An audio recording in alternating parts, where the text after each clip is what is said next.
स्वागत है दोस्तों आप सभी का इस YouTube चैनल पे।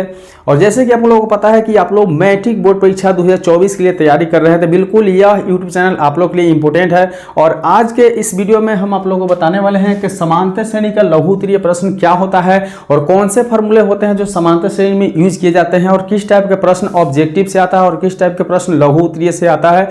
दीर्घ उत्तरीय से प्रश्न हालांकि इससे चैप्टर से नहीं पूछा जाता है, लेकिन जहां तक बात रही तो ऑब्जेक्टिव और सब्जेक्टिव में जो लघु उत्तरीय होते हैं वह प्रश्न आते हैं। तो बिल्कुल हम सभी प्रश्न के बारे में बताएंगे, लेकिन उससे पहले हम आपको एपिक जो है समांतर श्रेणी अर्थमेटिक प्रोग्रेशन, इसका कुछ इंट्रोडक्शन बता देते हैं कि किस प्रकार से आपको ऑब्जेक्टिव कवर करना है। तो जैसे कि समांतर श्रेणी को हम लोग शॉर्ट नेम एपी से जानते हैं। एपी का फुल फॉर्म आप लोग जानते हैं अर्थमेटिक प्रोग्रेशन। तो एपी में जब कोई पद तभी होता है जब उसका सार्वधातुक बराबर होता है। सार्वधातुक का मतलब होता है डिफरेंस बराबर है। जैसे कि मान लीजिए कि एग्जाम्पल के लिए हम कुछ पद ले लेते हैं, ठीक है। मान लीजिए कि हमारे पास 4 हो गया, 10 हो गया, 16 हो गया और 22 हो गया। डायरेक्ट इसी तरह से कुछ ऐसा पद दिया जाए और दिया रहे कि दी गई संख्या एपी है कि नहीं, एपी की सूची में है नहीं, इस टाइप का प्रश्न 1 नंबर से ऑब्जेक्टिव आता है। तो सबसे पहले आपको बता दें कि एपी है या नहीं है, यह जांचने के लिए क्या करते हैं। तो उससे पहले हम बता दें कि जब भी कोई पद दिया रहता है उसे हम लोग लगातार A1 A2 B, मतलब समझ लीजिए कि इसे A1 मान लेंगे, इसे A2 मान लेंगे, इसे A3 मान लेंगे और इसे क्या मान लेंगे, A4 मान लेंगे। तो जब भी हमें सार्वधातुक पता करना होता है कि यह जो सूची दी गई है वह एपी में है कि नहीं है, तो इसके लिए हमें क्या करना पड़ता है, तो सार्वधातुक डी निकालना पड़ता है। तो चलिए किसी सार्वधातुक डी के बराबर करते हैं, तो डी के बराबर डी। अन्यथा जब मेरा सूची जो दिया हुआ है वह एपी होगा तो उसकी जो सार्वधातुक होगा सभी इक्वल आएगा, सभी बराबर होगा। तो हम किसी दो सार्वधातुक को लेकर और जांचेंगे कि यह जो पद है एपी है या नहीं है। तो ठीक है, सबसे पहले आपको जानकारी यह होना चाहिए कि सार्वधातुक निकालने के लिए किसी भी अगले पद, जैसे यहां देख पा रहे हैं कि A2 में से A1 को घटाया गया है, A2 में से A1, ठीक आगे वाले पद में से पीछे वाले पद को घटाना है। तो A2 का वैल्यू -A1 बराबर, यहां अब इसके आगे वाले से घटाएंगे तो A3 में से A2 को घटाएंगे, अर्थात A3 माइनस A2 करेंगे। अब यहाँ मान देखेंगे कि A2 का मान कितना है, तो A2 का मान 10 है और A1 का मान कितना है, तो A1 का मान 4 है बराबर। वही A3 का मान देखेंगे तो 16 है और माइनस A2 का मान कितना है, तो 10 है। तो जैसे हम लोग 10 में से 4 को घटाएंगे तो 6 आएगा और 16 में से 10 को घटाएंगे तो कितना आएगा, 6 आएगा। तो जैसे हम लोग का D का मान D के बराबर होता है तो हम समझ सकते हैं कि दी गई संख्या क्या है, एपी है, एपी के सूची में है। तो यह ऑब्जेक्टिव से प्रश्न आता है कि कोई भी इस तरह से आंकड़े दे दिया रहता है और बोलता है कि बताइए कि यह एपी है या नहीं है। तो यहां से आप इस तरह से डी डिफरेंस निकाल कर देख सकते हैं कि एपी है कि नहीं। अगर इस तरह के प्रश्न आए कि 4, 10, 16, 22 इस तरह से करके कुछ और आंकड़े आए, जैसे अगर 3, 6 इस तरह से करके 9, 12, 15 कुछ भी हो, तो वहां अगर आपको एपी की सूची देखने के लिए कहा जाए तो बिल्कुल इसी तरह से देखना है। अब रही बात की इससे आगे ऑब्जेक्टिव टाइप का प्रश्न आता है तो दिया रहता है कि दी गई संख्या का प्रथम पद और सार्वधातुक लिखे, चाहे ऐसे भी बोला जाता है कि दी गई एपी का प्रथम पद और सार्वधातुक लिखे। तो वहां हम लोग देखेंगे कि सबसे पहले जो पहले आता है वही प्रथम पद होता है। तो प्रथम पद को हम लोग क्या मानते हैं, ए मानते हैं। तो ए का वैल्यू कितना हो जाएगा, 4 हो जाएगा। वही आपसे सार्वधातुक डी पूछे तो हम किसी डी का एक वैल्यू निकाल लेंगे, ठीक है। तो जैसे आप लोग देखेंगे कि किसी भी डी का हम लोग जैसे जांचने के लिए दोनों डी का निकाले हैं इक्वल करके, ठीक उसी प्रकार से अगर एक डी सार्वधातुक पूछा जाए तो ये इस फार्मूला से A2 माइनस A1 करके आप सार्वधातुक निकाल सकते हैं। और वहां ऑब्जेक्टिव में आपको प्रश्न पूछा जाता है, बिल्कुल निश्चित रूप से पूछा जाता है। तो ऑब्जेक्टिव टाइप प्रश्न को कवर करने के लिए जैसे 4, 10, 16, 22 दिया हुआ है, इसी के तौर पर कुछ और दे दिया जाए। जैसे मान लीजिए कि कुछ और एग्जाम्पल पे हम ले लेते हैं, जैसे एपी में दे दिया जाए, आपको बोल दिया जाए 3, 6, 9, 12 डैश का। अब इससे बोला जाए कि प्रथम पद लिखना है तो सबसे पहले जो आता है प्रथम पद होता है ए हो जाता है, ठीक है। तो ए का वैल्यू 3 हो जाएगा और सार्वधातुक डी होता है, जो आप लोग देख पा रहे हैं कि सार्वधातुक डी यहाँ लिखा हुआ है कि ये जो है प्रथम पद, डी है सार्वधातुक, एन पदों की संख्या और एन क्या होता है, अंतिम पद। तो सार्वधातुक डी निकालने के लिए हमें क्या करना होता है, तो ठीक अगले पद में से पिछले A2 में से A1, कहने का मतलब है कि यह A1 है, A2 है, A3 है, A4 है, ठीक अगले वाले पद में से पिछले वाले पद को हटाना है। यानी यहाँ जो है A1 है, ये जो है A2, तो A2 में से A1 को क्या करना है, घटाना है। तो A2 माइनस A1 करेंगे तो यहाँ आप लोग A2 का वैल्यू 6 देख पा रहे हैं, वही A1 का वैल्यू 3, तो 6 में से 3 घटा कितना हो जाएगा 3। तो हमारा जो है ऑब्जेक्टिव टाइप का प्रश्न जब बोर्ड में पूछा जाए तो वहां हम प्रथम पद 3 और सार्वधातुक 3 लिख सकते हैं। इस प्रकार से मेरा जो है ऑब्जेक्टिव कवर हो जाएगा। अब रहा बात की लघु उत्तरीय प्रश्न किस टाइप से आता है और कुछ और ऑब्जेक्टिव प्रश्न होता है जो आपको हम बताएंगे। जैसे कि मेरे पास बिहार बोर्ड का NCERT का बुक है, आप लोग देख पा रहे हैं, बिल्कुल इसमें से कुछ ऐसा प्रश्न जो एग्जाम्पल हम बताते हैं जो लघु उत्तरीय में भी जाता है और कुछ ऑब्जेक्टिव टाइप प्रश्न भी आता है। तो बिल्कुल इस वीडियो में कवर करना है, समझना है, और चैनल में पहली बार है तो सब्सक्राइब करके बेल आइकन को जरूर प्रेस करना है, क्योंकि अभी से लेकर बोर्ड एग्जाम तक आपको इस यूट्यूब चैनल के द्वारा इंपॉर्टेंट क्वेश्चन, टिप्स और ऑब्जेक्टिव टाइप प्रश्न सभी सब्जेक्ट का मिलने वाला है। ठीक है, तो सबसे पहले हम एक प्रश्न लेकर आपको बताते हैं। जैसे प्रश्न पूछा जाए कि AP 2, 7, 12 डैश का 10वां पद निकालो या 10वां पद ज्ञात करो, इस तरह से आपको प्रश्न पूछा जाए। तो सबसे पहले आपको बता दें कि यहाँ जो सूची दिया गया है वो देख पा रहे हैं कि 2, 7, 12 डैश का 10वां पद निकाले। तो सबसे पहले हम लोग पद मानने के लिए समझते हैं कि पद कैसे माना जाता है। यहाँ से इस मैथ को बनाने का 2 तरीका है, लेकिन ऑब्जेक्टिव कवर करना है तो कैसे आपको जल्दी बनाना है इसके लिए भी बताएंगे। ठीक है, तो सबसे पहले हम लोग जान लेते हैं कि जब हम लोगों को पद 10वां, 12वां या 11वां कहे तो इसे हम मानेंगे कैसे। तो जैसे हम लोग प्रथम पद को क्या मानते हैं, प्रथम पद A1 को हम लोग A मानते हैं। ठीक है, फिर अगर दूसरा पद आ रहा है, दूसरा पद को हम लोग क्या मानते हैं, A2 मानते हैं। तो A2 को मान सकते हैं कितना, तो A + D।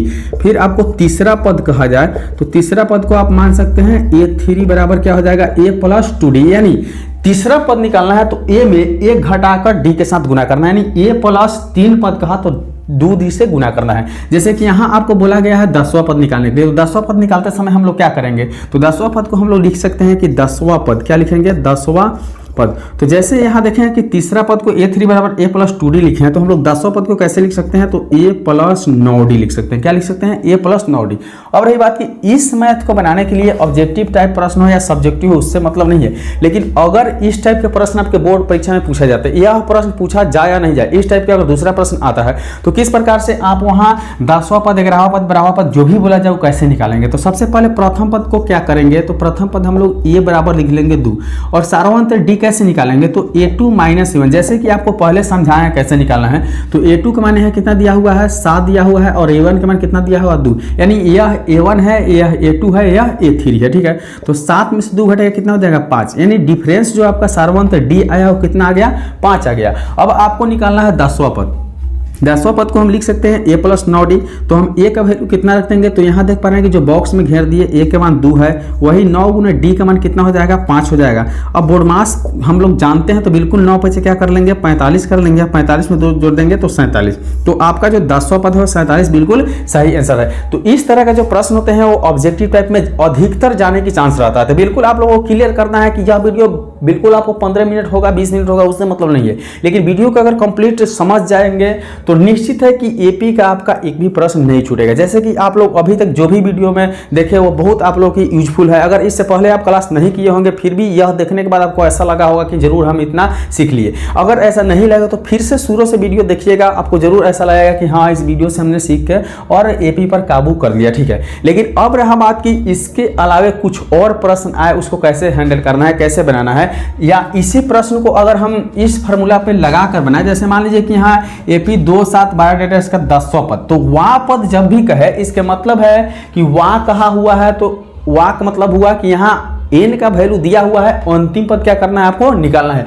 यानी अंतिम 11वां पद वह कौन से 11वां पद है वह निकालना है। तो इस तरह से नहीं करके इस मैथ को आप इस फार्मूला पे भी बना सकते हैं। कौन सा फार्मूला पे, तो इस फार्मूला पे देखिए कैसे बनेगा, आप लोग बिल्कुल समझिए, 2 मिनट का समय लगेगा।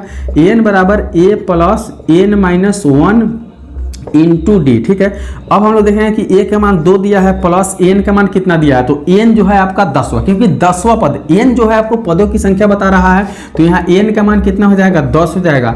तो हम यहाँ एन के जगह पर 10 - 1 और डी का मान कितना आया है 5। अब 2 + 10 में से घटेगा 9 × 5 और 2 में 9 × 5 = 45 करके जोड़ दें तो कितना हो जाएगा 47। तो जैसे कि आप लोग समझ चुके हैं कि जब भी अगर बराहुआ पद कहे तो हम एक पद जो लगातार माना जाता है वो बताए हैं, उस टाइप से आप बना सकते हैं, या इस फार्मूला पर रहकर आप इस मैथ को बिल्कुल निश्चित इजी तरीका से बना सकते हैं। ठीक है, अब अगर ऐसा करते हैं कि आपको यह मैथ जो है बिल्कुल आपको समझ में आ गया होगा, लेकिन अब एक और प्रश्न लेकर बनाते हैं जो इससे थोड़ा सा हार्ड होता है, और हार्ड नहीं, बिल्कुल आपको आसान हम समझाएंगे, बिल्कुल आसान तरीके से समझाएंगे, लेकिन कोशिश आपको करना है कि वीडियो कंप्लीट देखना है, और अगर एक बार में आपको समझ नहीं आया तो बिल्कुल दोबारा देखना है। देखिए इस तरह से क्या होगा कि आपका जो है माइंड रिफ्रेश होगा। जैसे मोबाइल को हम लोग चलाते हैं तो मोबाइल को अपडेटिंग करना बहुत ज़रूरी होता है, ठीक उसी प्रकार से आपका पढ़ाई जो है वो भी अपडेट करना बहुत ज़रूरी होता है, ठीक है।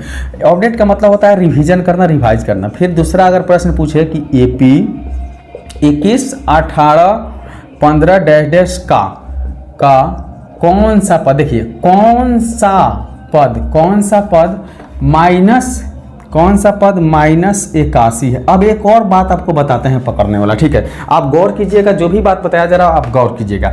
जब भी वाक है इसके मतलब है कि n के मान दिया है, n क्या है, दिया है, और निकालना कौन चीज है, तो n निकालना है, ठीक है। और जब भी कौन सा कहे इसके मतलब समझ जाइएगा कि n का मान दिया है, n क्या है, दिया है, और आपको n क्या करना है, निकालना है। लेकिन n निकालने से पहले इसमें दो चीज को जरूर आपको फाइंड करना होगा। पहला क्या है, तो प्रथम पद, और दूसरा क्या है, तो सार्वंत है। तो चलिए हम लोग प्रश्न इसमें देखते हैं कि प्रथम पद क्या है, ठीक है।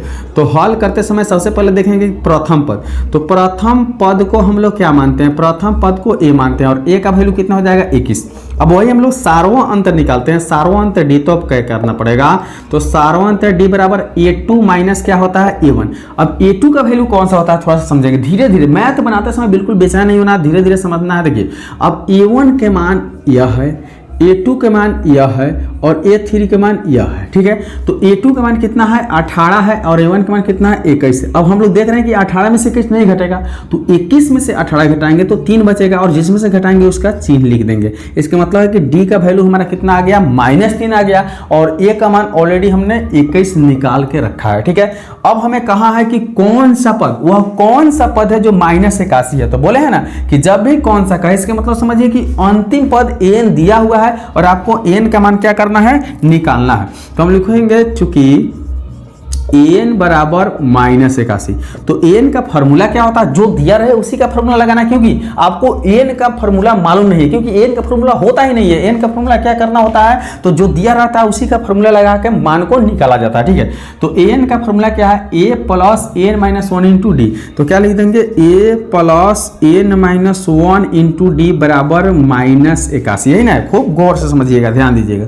a का मान कितना है, 21 है, प्लस n का मान कितना है, देखिए यही n का मान निकालना है, -1 गिनो d का मान कितना दिया है, तो -3 बराबर क्या है, -81। फिर एक बार और समझेंगे, a का मान 21 है, लिख दिए, n का मान नहीं दिया है, निकालना है, लेकिन d का मान -3 दिया है। अब इस -81 को हम लोग लिखेंगे, और यह जो मान आपको प्लस में 21 दिखाई दे रहा है, इसको दाहिने में करेंगे, तो दाहिने में जाने के बाद में क्या हो जाएगा, -21 हो जाएगा। तो यह तो चला गया, अब बचा क्या, तो -3, और इंटू का मतलब होता है गुना, तो माइनस से प्लस में गुना करेंगे तो माइनस में 3 हो जाएगा, और माइनस से माइनस में गुना करेंगे तो प्लस में 3 हो जाएगा, ठीक है। और यहाँ ऑलरेडी बराबर में -81 और -21 है, तो दोनों को हम क्या करते हैं, जोड़ देते हैं। तो एक में एक जोड़ देंगे, 2 हो जाएगा, 8 2 10 हो जाएगा, ठीक है। यानी माइनस में 102 हो गया, और यहाँ कितना बचा, तो -3n, और इस प्लस वाला 3 को दाहिने में भेजेंगे तो -3 हो जाएगा। गौर कीजिएगा, बहुत इजी मैथ होता है। अब हमें निकालना है किसका मान, n का निकालना है। तो n बराबर, यहाँ देख रहे हैं कि 102 और 3 दोनों क्या है, माइनस में है, तो माइनस में जुड़ जाता है, माइनस का चिन्ह रह जाता है,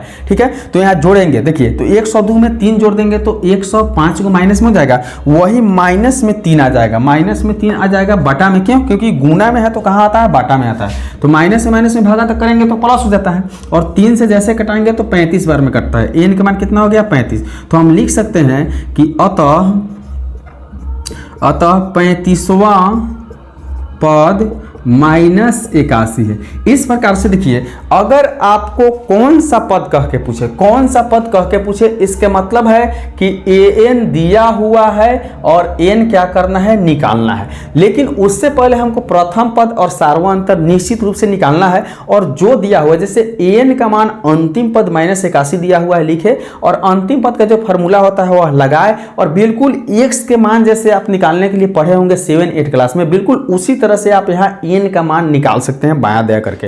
तो निश्चित रूप से इस प्रकार से प्रश्न आपको ऑब्जेक्टिव में भी आता है और इस प्रकार के प्रश्न आपको सब्जेक्टिव में आता है। तो कभी भी आपके बोर्ड एग्जाम में अगर अर्थमेटिक प्रोग्रेशन समांतर श्रेणी से प्रश्न आता है तो सबसे पहले प्रश्न कैसा आता है, तो आता है कि एपी है या नहीं है यह पहचानने के लिए। दूसरा प्रश्न क्या आता है कि यदि एपी है तो 10वां 12वां या 11वां वहां करके आएगा कि पद निकाल के बताइए, ठीक है। तीसरा क्या आता है कि पद की संख्या सूची दिया हुआ रहेगा, लिखेगा कि कौन सा पद इतना है, यानी एन का मान कितना है यह बताने के लिए। तो इस टाइप से आपको प्रश्न आता है। और एक प्रश्न और आता है, वह क्या आता है, एसएन का मान निकालने के लिए, ठीक है। तो एसएन का मान निकालने के लिए भी बताएंगे, लेकिन यह वीडियो को हम लोग ज्यादा लॉन्ग नहीं करेंगे क्योंकि बहुत सारे विद्यार्थी ऐसे होता है कि ज्यादातर वीडियो ज्यादा देर का बनाया जाता है तो देखना पसंद नहीं करते हैं। तो बिल्कुल आप लोग इंतजार करिए कि इस यूट्यूब चैनल के द्वारा जो भी वीडियो आएगा बिल्कुल इंपॉर्टेंट आएगा। तो कोशिश करिए कि इस यूट्यूब चैनल को सब्सक्राइब करके बने रहिए, क्योंकि अगली हम वीडियो में हम लेकर आएंगे आपको एसएन का मान कैसे निकालना है, और उसमें भी एसएन दिया रहे तो एन का मान, ए का मान कैसे निकालना है। जैसे आप लोग यहाँ देख पा रहे हैं कि जहाँ ए प्रथम पद है, डी सर्वांतर है, एन पदों की संख्या है, एन अंतिम पद है। तो सभी के बारे में फिर से एक बार और आपको हम अगला वीडियो में बताएंगे, और उसमें हम एसएन का मान और इससे थोड़ा सा हार्ड लेवल के जो मैथ इक्वेशन पे बनता है समीकरण 1 और समीकरण 2 से,